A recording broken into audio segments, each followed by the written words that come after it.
Not all of our protagonists follow the way of the good. Some have been forced to make decisions that they wouldn't want to take, being forced to make hideous and dishonorable actions that stain their name. That's freedom to the maximum level. The game lays out the cards, and if it's up to you how to use them. Want to blow up innocents in bits, or make them live a little bit safer? So that's why today we are going to take a look at the most dishonorable things that our different protagonists over all the games of the Fallout series have done. Grab your popcorn, have a seat, and let's take a look at what they have in store for us with the man who started it all, the Vault Dweller, Fallout 1. The franchise always has had our back in terms of choices, and this game being the first does it really great, something groundbreaking for some players in that time, and even in our own, you could play it as a hero or basically becoming the maximum predator of the wasteland, with moral freedom and an almost horrific arsenal of choices. We start with one that is genuinely dark. The moral compass shifted and we aren't the good person anymore, reminding us that war never changes. One of the first stops in the first game leads us to the cons, a faction of chaos basically. They don't share almost anything with you, but the game never stops you if you want to make them your allies. For some reason, are you out of your mind? We get to Shady Sands, a settlement that besides being poor and a farming zone, with people too focused on hoping for a better tomorrow as the horizon doesn't seem to smile on them. They start having a real problem with the gang and you can step up and help them, or basically destroy the whole town by yourself. Nothing stops you, but if you choose to follow the righteous path, at least for now, you will find his hideout. Your mission, rescuing Tandy. You can trick them, kill them, negotiate with them, or even join forces with them. They represent the survival through sheer power, absolute demolish of those under, and you choosing this side will ruin many lives. Basically, you are choosing chaos for the sake of it. They don't even bring something worth it to the table. If you choose this path and undermine Shady Sands, you basically broke down the timeline, as this was some of the first foundation for the new California Republic. When you undermine them, the game won't tell you anything besides Shady Sands not being prosper. You can leave the cons alone, talk with them, or go yourself to kill the people of the village. They won't bother you or congratulate you. Besides that, you lose a lot of traders and quests. Reputation and Shady Sands will be wiped off the map. All losses. So why bother doing this? But if destroying one place is not enough, you can go and destroy another pack of towns. Care to know which ones? The Public Enemy. We got Junktown, the Hub, Shady Sands already explored, and Necropolis. And the game never stops you or makes any sort of lockout to prevent you from shooting everyone and killing all the population there. For starters, we already know what happens with Necropolis, but you can make their destiny appear so much faster that makes it far from cruel. More sad how doomed they are. You can get there and start shooting, and the same applies for basically every town mentioned, as the game never will lock you off pulling out your weapon. Obviously, killing everyone carries consequences. For example, if you manage to wipe everyone, even the reinforcements, the town becomes a ghost town. No content, no new quests or redemption, anything at all. This also works with the antique system of Fallout 1. If you can target something or someone, it can die. So you can basically wipe out every NPC and be a seriously underleveled maniac across the wasteland. Your reputation will be basically not existent anymore, and your berserker status will accompany you as long as you can survive. Another special mention is the fact that you can go and straight up steal the water chip of Necropolis, and eventually they will die of dehydration. We know that eventually it basically won't matter at all, but by the time we can make that decision, Necropolis is pretty much alive, so you still have to hold on to the idea that you're dooming a whole community to death. Now, let's talk about some more heavy lore stuff. What about everything that the Master planned was enforced by the Dweller? What would have happened? The Master. We all know the ultimate fight between the Dweller and the Master in the cathedral. You stole some robes from his apprentices, and then look out for him for the final confrontation ending in you shooting him to death, or if you're a Silver Tongue man, convince him to off himself. Cool, right? But we are here to talk about the other side. What if the honor was something that the Vault Dweller rejected? So we enter the lower levels, and to the Vault, where the Master decides his actions. Now, standing in front of him, you can actually follow the anti-canon. You can choose instead to follow the idea. Instead of changing the ideology, expose the flaw in the super mutant genes, like the sterility, or straight up fight and destroy. Okay, now let's agree with his philosophy. Tell him that who is actually flawed is humanity. Accept unity as the only power capable of working towards solutioning that problem, and then your own doom starts. The first sacrifice that you do is to reveal the location of Vault 13, becoming the ultimate traitor of a vault that whatever life you got there, you are alive. So his cut of work was well done, and well, you have already sealed the doom of all those people people that lived there. Okay, I can play the devil's avocado here, you can by accident, and still very improbable, join, because your intelligence is low enough to not understand everything talked here. But the same way you can, because you're dumb, shoot at him because he is ugly or something. Still, if you accept, even if it is in a less ideological way and more submissive, it is an explicit agreement. And with that, an ending is closed for the Wasteland people. Remember, everything has consequences, and you just agreed to first use the forced evolutionary virus. This basically means that every human, raider, vault dweller, etc., will be forced to become a super mutant. The ideology behind is that no war will ever happen again if everyone is the same. Haha, like that would stop them from killing themselves. Even the super mutants fight between them. The beliefs of the Unity is that the super mutants are stronger. True. Immune to the radiation sickness of the Wasteland. True too. And unified by a purpose. A blatant lie. With the divisions of the Great War gone because of the divisions gone for good. Another lie. Once you join, everything ends. The game is finished. Vault 13 is located in Target. The super mutants continue the expansion. And obviously, you're absorbed into the movement. Humanity doesn't disappear at all, but ceases to exist in the California region. This is one of the most dishonorable choices ever. The flaws are quite obvious. Humanity is doomed, and having a normal intelligence will easily make you understand that convincing the Master is a whole other story. But whatever the case, this choice destroys everything that the Vault Dweller lived and believed for. We know that the vaults are horrible, and most of them were simple isolated chambers of torture or exposure to X method with horrible results. But still, in the end, the overall objective was to preserve humanity, and some of them, like Vault 13, did it right. So giving the cold shoulder is a way of making a new future. We probably never lived to see it, as humanity would straight up go extinct. Reminder of the importance of every Fallout protagonist to make the wasteland a little bit safer. But let's not talk about parallel universes. Let's talk about how you, with the soul power of curiosity, and if you're intelligent enough, darkness in your heart, can wipe off the map a complete town. Fallout 3. Here we go again. Very attractive title, don't you think? You will be able to understand the reason soon enough, but a little spoiler, what happened that began the franchise and keeps happening in 76 and even Fallout 3? Yeah, you got it. The lone wanderer, the survivor of 101 or whatever other nickname you know him by, is without a doubt a really special protagonist with all the freedom that this world gives, for the good and the evil, the latest being why we are all here. So we go all the way from Fallout 1, the first steps of the wasteland as we knew it, from a desert to the capital of the states. Here is Fallout 3. Without a doubt is one of the most capable survivors out there. He can even rivalize with the one of Fallout 2 in my opinion, and also is one of the most evil ones in terms of decisions that you can make. Although, let's be clear, the dishonorable actions that you can make here, let's say it, in other words, many of the decisions are based on the player. And that's the real freedom that games like this one needs. It doesn't make this guy innocent. In the canon he is, but all the actions that you can do are the real riches are behind all those actions, what can happen, what are the consequences, even how I can make the life of that NPC more miserable. So with that way of thinking, it is no surprise what one could imagine the Lone Wanderer did is almost a tradition to this point for the fans of the saga to do every now and then a full evil run with all the decisions that can make an even bigger monster of your character than the ones living in the wasteland. With that aside, let's talk about some different choices, dialogues, or even active actions that can really get your reputation down the drain in the most dishonorable way possible. And to mark something that differentiates the Lone Wanderer from the other protags, yeah, even the Courier cannot compete with the evilness that you can get from 3, in my opinion. We start with a classic, the one everyone that played the game must have tried at least once, by pure shit and giggles, to a more obscure and calculator approach. In a world that is still recovering from the mass destruction that the war and the big ol' bombs basically made, the giant wasteland that everything is on this day, it really make you wonder just why the humanity is still this evil. Or at least we can look at that angle for once. When everything is basically said and done and the destruction is massive, lies a question. Why? Just why? 'Cause more destruction. Have you ever stopped and wonder, all the people trying to advance and make a safe haven to continue civilization is meet with the shady dude that offers you a really shady and great deal for you. If you accept, please stop a while and start thinking why or what made you really think that doing this is a good idea. Remember that we are in a world that kind of got resetted. In the past, humanity as a whole was basically able to nuke a civilization, and well, they got the tech and basically nuked themselves. Yeah, good job worldwide governments. The shame, dishonor on you, dishonored your cow. As I stated before, and just to calm your curiosity, everyone that played this amazing game knew the particular city of Megaton, and there you can meet all all types of characters, even get some allies, if you're bad enough. So, getting to the point, in Fallout 3, there is this one mission called the Power of the Atom, given by the sheriff, and has a close connection to what names the city, a tiny bit of a detail, almost imperceptible, just in the center of this town in shambles, lies in a pod of pure water, so irradiated that can kill you in a dip. Oh, and also an atomic bomb. No big deal. So, fast forward, you have already explored the city and gone to enjoy a drink in the saloon. There is a very suspicious man in a corner. If you go to him and talk to him, a mission can start here too. Like the antithesis of the sheriff, he will offer you riches and a place in a luxury department's tower for a special priceless action if you blow up Megaton. So choose your poison. Or, well, kind off, you get a fusion core and it's time to choose a side. You can go over to Megaton Atomic Bomb and disable it with sufficient intelligence and skill, or grind a bit and then do it. No rush. And yeah, we are talking of that menacing bomb that is in the middle of the city, because on the other side, with this shady other guy, Mr. Burke, wants the exactly opposite of what we could achieve by this point. And yes, you're correct, he wants it to go kaboom, yes, kaboom, nuke a whole town just because some really banal reasons. That only makes it so much darker. All of this because he also has an employer that considers Megaton an obstacle for the capital wasteland. And that's it. These people are really evil, and while the prize that you can win following this steps is a bit downsized for the price all the habitants of Megaton will pay, well, is yours. So I kind of understand a bit if you're greedy. So now let's analyze the two soups on the tablet. You have the default one, that decision that I think most players took in the first try if you weren't a sick bastard, leave Megaton alone and basically disassembling the nuke bomb. This ironically will net you better rewards, even if you need to live in this forgotten town. But that's too boring for you, isn't it? The poison soup, or, well, the nuke soup, won't harm you in any way. It only will make your hearth a little bit colder and darker. No big deal if you already recruited the mercenary that is roaming around with infamy. Besides that, the reward you get is the satisfaction of pushing the big red button and see the explosion from afar in the tower. A neat and cool view, not gonna lie, but worth losing a piece of your soul for that? Save them or send them the tactical nuke. I bet you didn't think you would have in your hands the fate of a whole fraction of a civilization that is starting to take form. All that in your hands and in the first few hours of gameplay. By this point, I think you killed some radroaches and mole rats, even some vicious dogs. And then you step up all the way to a whole town. You have to make a choice. Or should I say the lone wanderer was to make the choice. In this case, we have a completely mad protagonist, so he chooses quick riches and a place in the top of the worst people in the wasteland. So let's talk about his soup, the nuking Megaton soup. If you make the lone wanderer activate the nuke, and also you're a sociopath, then you can choose to tell the sheriff. Why the hell would you do that? No idea, just bragging rights, I think. Doing so makes all the town and him take violent matters against you. What else do you expect? Following the idea, said or not, you have other goals. So the next logical step is to reach a safe stop away from the explosion, and then there you are at the epitome of the moment, at the top, having a clear view of the middle of Megaton. With Murky and his employer after a really quick chat, you look at a table and when you see it, he gives you the honor of finishing what you just started, having the privilege to press it and become tainted for your whole life. Satisfaction or shame, what would you feel? Pushing it makes you have a front row seat to see the town of Megaton disappear. That one first serious settlement you found is just blown to pieces by you. The people that could or could not lend you a hand are gone now. Also, your new possible home too. Yeah, that's not a good precedent for your resume. I don't know who is more lucky, the ones that managed to survive and turn into ghouls, or the ones that just left the world in one piece. In my opinion, better to not see the status of Megaton after the bomb, depressing to say the least. Just a big crater and nothing more. But, well, this truly is a huge dishonorable thing for all the protagonists to do. Ending a town just for a room. I, to be honest, don't know how to describe it. Low, to say the least. To be honest, I don't know how he can sleep after doing this. It may be survival of the fittest, but not like this. This was just a massacre and nothing else. It does not end here because this piece of scum sure can do a lot of horrible and dishonorable things, so let's continue with the next one. If you already ended a town for greed, why not a whole race for the sake of it? Or better, your own one. The water of the eternal green. Fallout 3. What would happen if instead of slaving everyone and making them super mutants like the master of Fallout 1 wanted? Sort of. Well, anyway, instead of that, we would give to everyone a bit of contaminated water with the forced evolutionary virus. Worth a try, no?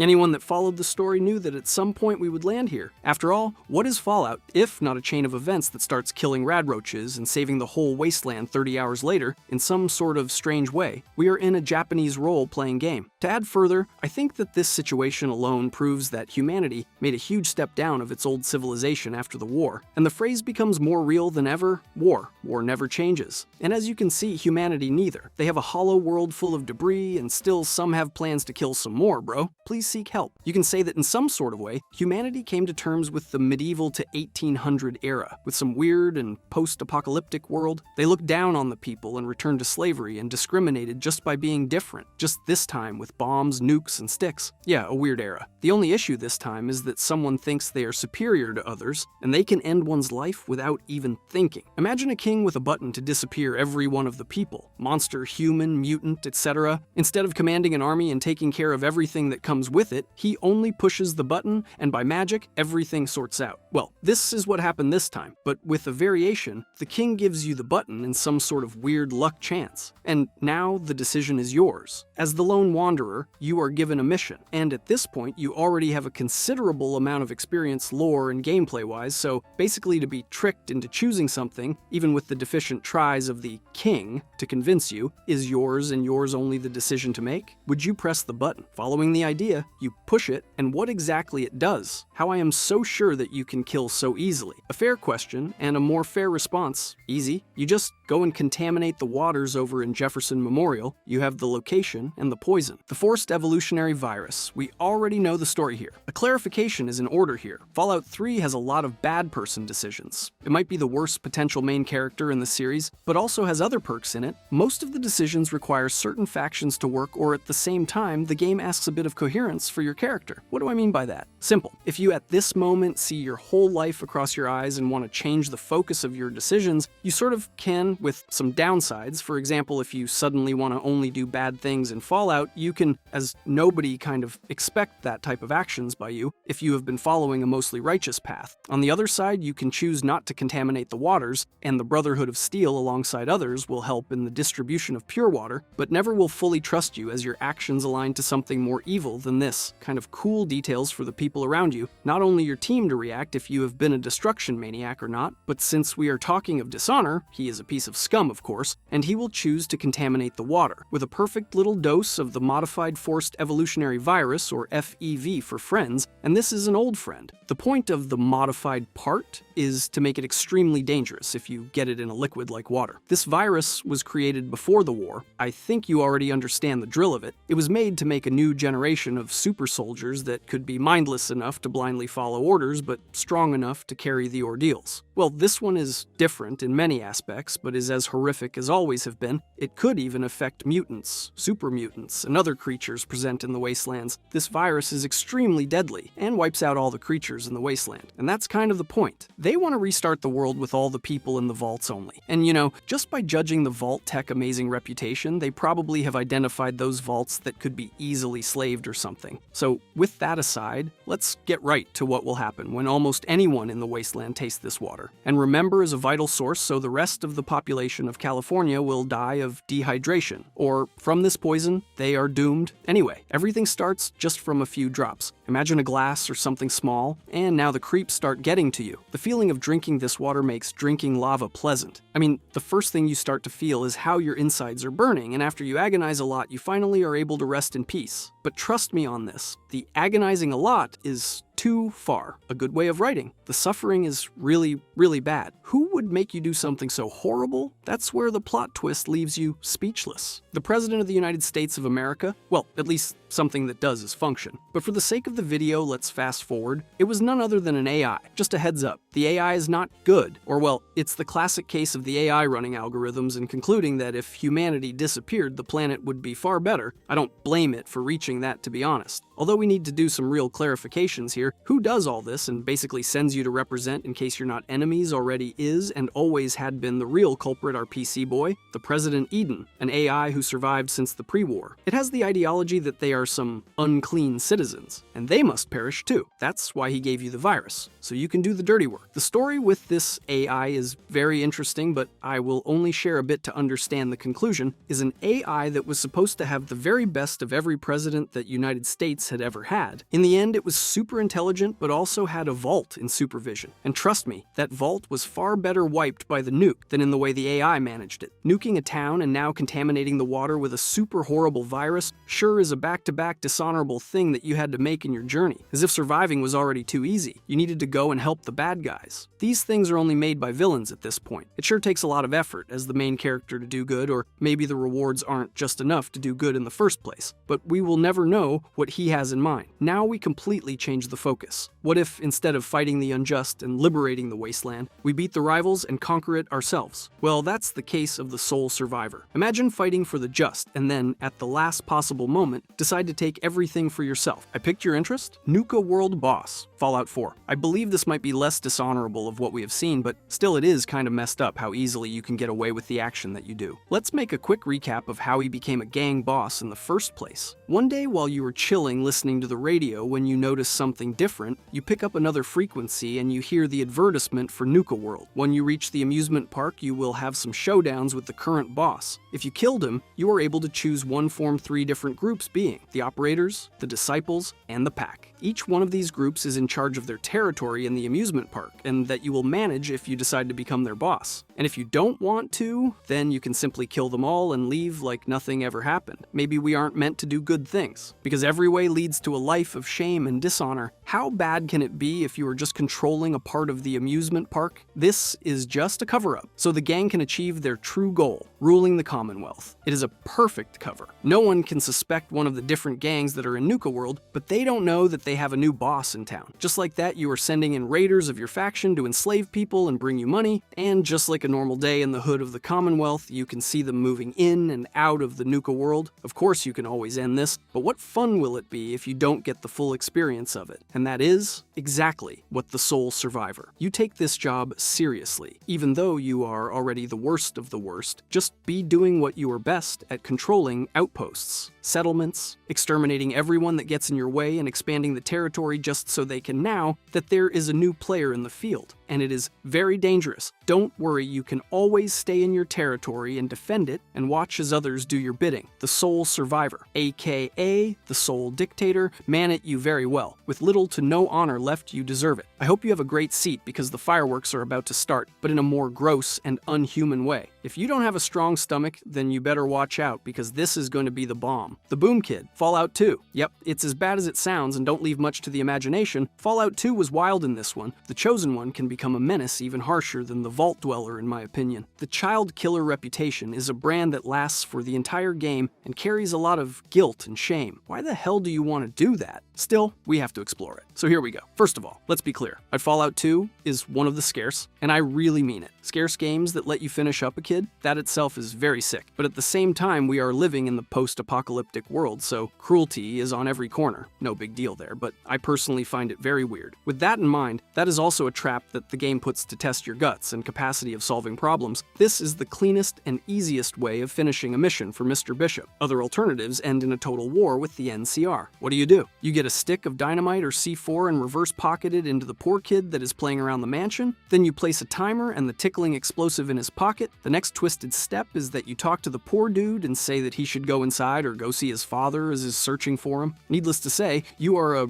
really horrible person. Anyway, whatever option, the kid always goes straight in the room where the objective is sitting. Don't know if the next step was planned or an error of programmation, but the guards won't be turning hostile towards you or suspect anything, so you got the kill and a brand new title, Child Killer Karma. This is basically having a really big bounty in your head. Almost every NPC that isn't horrible will be hostile to you or hate you, so you will miss some content. Still, trust me, there's a lot of ways of doing this mission, and even a couple that are stealth-wise, and they don't need to blow the boy up. So the Chosen One is the most dishonorable protag ever with this sole achievement, only fighting the top with the Lone Wanderer. Fallout has a lot of silly situations, but organizing a public execution wasn't one that I was expecting. Still, the sole survivor did it. Cruel and funny if you you ask me. Acadia no more. Fallout 4. During the events of the quest The Way Life Should Be, there is one possible ending, that you just create a massive mob and wipe out a whole faction. Sometimes it is necessary that one makes justice by his own hands, and this is much what happens, but you are no revolutionary hero leading the attack for a better goal. No, this time you just create havoc among the residents of Far Harbor, although most of you already know this, because you surely passed the quest. But for those who haven't, narrow down the action that the sole survivor has to take, just so he can wash away what little honor he had left. Well, if he had any left. During the exploration of the Vim Pop Factory in the darkest corner of the building, where no one can access, you will find a door that leads to a room that appears to be a secret medical facility. It is strange that something like this is inside the building, especially when you even find the medical facility. You find a grave with no name, no nothing, just a plain old grave. If you decided to disturb the dead and take out the body, you can pocket yourself the skull. Not sure why you will need a skull, but I won't question. Analyzing the memory of Dama, you notice that this is the body of the real Captain Avery. But wait, if she is the real Avery, who is the one we already meet, as you may know? Dima is a synth leader of Arcadia. Trying to find ways to control all of Far Harbor, he decided to kill Avery and replace her with a synth, but with a little twist. He modifies her memories just so it can look less suspicious. Upon learning this, you can decide what to do with this information. And here is where the dishonorable sole survivor enters and does what this we expected to do, he told the people over in Far Harbor. What a snitch. All this happens because you hand the skull over to Alan and he tells a doctor to analyze the skull, and indeed it is the remains of Avery. This pisses off Alan, and immediately it rounds up the people and prepares to execute the Avery synth. Very drastic decision, but as an important character in the lore of Far Harbor, these reactions are bound to happen in my opinion. Let's take this out already. You can choose to either try to convince Alan to spare the synth or let him do it, but since we are talking about dishonorable things, we are going to let him do the public execution. And now for the moment you have all been waiting for, the big finale. As soon as all this drama is over, let's continue on how a faction is destroyed. Just like that. The people that were in the public execution of Avery Synth got convinced that they are the problem, and as we know, Acadia is where the synth are, so they went straight towards it, destroying everything related to Acadia, the synths, and Dinah. You stay still and watch what you have made, the chaos you brought to the world, and if it was not enough, you like it. They really can just do normal things. They gotta go towards violence and mass murder, but oh well, it is not my sanity it's affecting. Now, let's change the topic a bit. Not everything is killing, poisoning water, explosions, nukes, and destroying a faction. Although these are some very common decisions one can make, thinking what is next is the least worst thing that these guys made. Ghoul slavery and others. Fallout 4. More than just talking about missions and how the different protagonists get chosen between maintaining their honor or just throwing it aside, we are going to look into the slavery as a whole, so let's get pumped. Let's start by mentioning this loved or remembered character of a child. A very particular one that has lived more than 210 years. How can he live for so long? The answer to that question is more simple than you think. We all know that the effects of radiation during the Great War is that you can turn into a ghoul, gaining the capacity to live more, and some other unique feats. This is what exactly happened to our boy Billy. During the events of the Great War, they managed to flee to a fridge, where he remained for 210 years, becoming a ghoul during the time it was in here. You managed to find him because he was always screaming while in the refrigerator. So you open it and you got yourself Bully the Ghoul. His events have to happen so you can throw your honor to the trash. Chatting with our boy Billy, we learn a lot from him. And he also says that we haven't seen his parents and what's to go to them. They are not from the place you found Billy at, but who cares because you have other plans. Like an act of magic, this guy named Bullet shows up out of nowhere and tells you that if you want to sell him Billy, you do so. Not a problem. Quick cash, and there goes the boy we just met. A little cold-blooded, but if we can do it, we will do it. Not only ghouls are the only thing we can enslave, sell, or just let them do our bidding. We might not have solid proof that they are synth slaves, but it doesn't tell us anywhere that they aren't any. And here is what. As you know, some synths want freedom. They don't want to be part of the Institute anymore, and often run away from the Institute with some help. But not only do they get help to run away, they also get the new relocation package. The railroad helps these fugitives by messing around with their memory chips, preventing the Institute from tracking them, but not only that, they help with new identities. And here is where I want to make my theories. If there are synths in the world doing normal jobs, like a normal human being, so there is the possibility that they are also enslaved, just because of the memory wipe and new identity, and even if they are discovered that they are a synth, it can be used as a threat for them. We know that the guys that enslave people love to make threats, so it is a perfect excuse just so they aren't being delivered straight to the Institute so they can get the reprogramming of their life. Synths, ghouls, and humans are all bound to the harsh realities of the world that Fallout takes place. No one is safe from the cruelty that others can do, even when you do not expect that the dishonorable protagonist just throws you away like an old toy. This has been the most